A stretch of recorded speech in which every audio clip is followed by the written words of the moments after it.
Why you end up leaving in the first place? Why you take your little break? What happened? Well, I worked at GCI 3 separate occasions. The first time I left in the 90s, I left at the end of 99. September 25th of 99 was my last show. Because I got a full-time job in Indianapolis doing 6 to 10. It wasn't because I wasn't enjoying myself here. I was having a ball. I mean, at the time, I had the 2 hottest shows on the weekends, really on the whole station.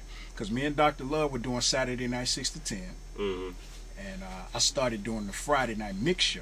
And I was making money hosting parties. I mean, the hottest club in the city at the time was the River West Brewery, Club Sugar Hill. I was hosting that. It was me, Dr. Love, Rick Party, Sam So. And so I was doing that, and then I was doing something else on Friday night. So I was having a good time, man. It was real energetic. Best time of my life overall. 1999, thus far, best year of my life. Hands down. I mean, it's like everything was just not perfect, but it was like when somebody go to the casino and they pull the slot and all the little cherries line up and the money come out. You know, that's how that was, man. I mean, it was just because it wasn't just on air. See, the thing about it, there's what happens in the studio, but then there's also the lifestyle, and there's the industry. You know? So it's not just what you hear going on in the studio coming out the speakers. I mean, it's a whole lifestyle to being in radio. So what, you got fired? I mean, what? No, I didn't get fired. I got a job in Indianapolis because I was just doing weekends. I never worked here every day. Never have. I got a job doing 6 to 10 in Indianapolis. I was there for about a year and a half. Did real well there, but I didn't really like the city. Wasn't really for me. It was real slow, and I was coming from a situation. Chicago was real popping at that time. You know, it was like, for me, it was like rock and roll, man. I mean, just hosting parties and all of that stuff. So in Indianapolis, I didn't really have the opportunity to enjoy my success because it wasn't as much happening. And then a lot of people were intimidated by me too. I was the young hot shot from the big city. I was gonna take all the girls and the money and all of that. I mean, one of the guys even told me, he was a party promoter, but he worked at the station. I was just like, dude, let me just host something once a week. You ain't even gotta pay me that much. And he was like, nah, man, I can't do that because if I let you host it, then it's going to be your function. I'm like, no, it's not. It's your function. I'm just hosting it. But what he meant was I was going to take the attention from him. He didn't want that. So there's a lot of that stuff going on. You and Reggie Miller get cool? I never met Reggie Miller. He was one of... It's funny you mentioned that, though, because the Indiana Pacers used to kick it to a lot of parties. Word? Yeah, but he was the only one I never saw anywhere. Word? He was the only one, yeah. But his wife is bad. Never saw his wife. I don't even know he's married to. They divorced. Oh well, I guess it don't matter now. But at the same time, while I was there, I was getting a lot of rhythm from other stations around the country. You know, I was up for jobs. I was gonna. People don't know this either. I was gonna replace Tigger, Big Tigger. What? He was on the radio, not on BT, but he was on. Cause remember, BT used to be based out of DC. And Tigger was doing 6 to 10 on one of the radio stations, and it was a guy named Adema who was on Teen Summit. He was doing afternoons.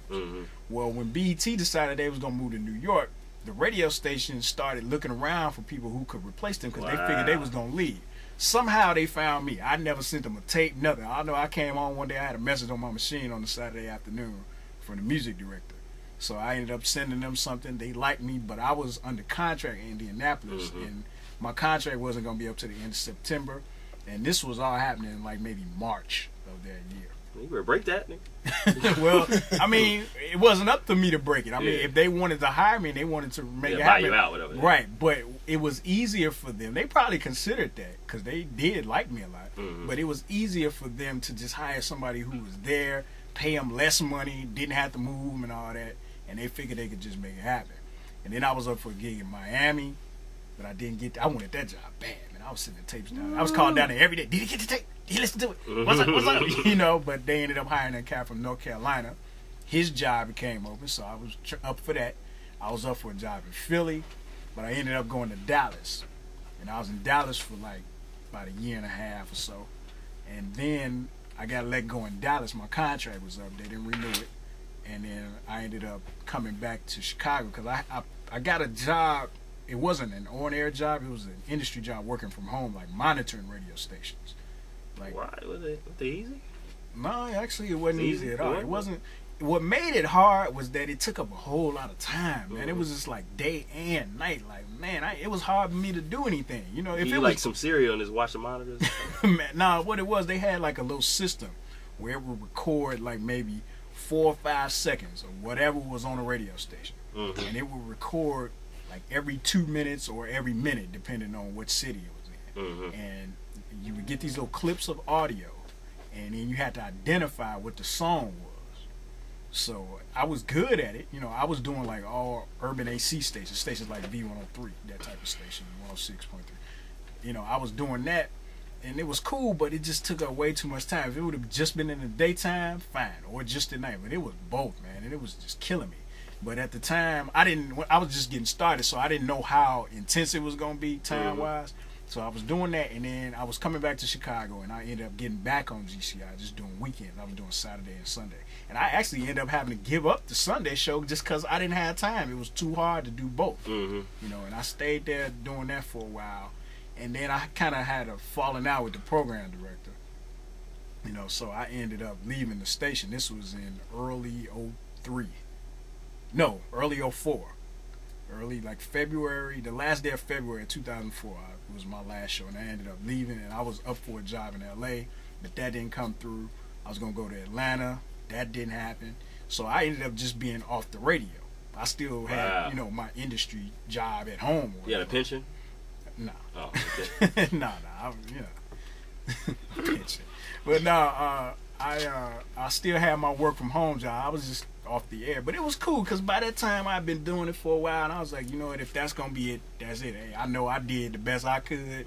I had some success. I met a lot of nice people and all this stuff, so I was just out of it altogether, and I wasn't really tripping on that. And then a couple of summers ago in 06, I was just fed up with the job that I had. I was like, I can't do this no more, period. So I stopped, quit that, and I was trying to find other stuff to do. And one day I just happened to be downtown. I remember I was going down to the Virgin Mega Store, which no longer exists. DCI help on it? No, I went up there. I went up there just to kick it, just to see what was going on. Because at the time when I left in 04, man, I didn't like the vibe up there, dog. It was a lot of hating going on, man. People was, you know, talking about people on the air, calling each other, accusing each other of being, you know, homosexual and all types of stuff, and clean house, didn't it? Crazy stuff, man. You know, but it was just like I wasn't feeling that. You know, I was actually I almost got to a fight with somebody. Wow. Yeah, they don't know it, but they was gonna get hemmed up. We was gonna have a meeting. Well, we had a meeting scheduled, a staff meeting, and I was like, when I see this dude at this meeting, it's gonna be on, because I heard him say something about me on the air. Well, actually, somebody else told me. A couple of people told me, and I was stepped to him about it. He's like, no, I'm just playing, whatever. So then I let it go. Then I heard him say something about it. I was like, okay, see, now it's on. You know, but he didn't show up to that meeting, so nothing ever ended up happening, which, you know, was a good thing. But that's how serious it was. It was a real negative vibe around there, man. And I think part of that was because the union was coming in. Like, the station is part of the AFTRA union now, and they were about to vote on that at the time. So that might have had something to do with it. So I left. But then in 06, I was downtown. I went down there, and the vibe, I was just kind of checking it out. The vibe was cool. I mean, everybody was good. You know, it wasn't a negative thing going on. So, I talked to the program director. I was like, hey, you know, I'm still around. You know, need some help or whatever. He was like, okay, cool. And he ended up calling and asked me to come down. We met. We ironed out our little differences. And I ended up getting back on. And I've been on ever since. Wow.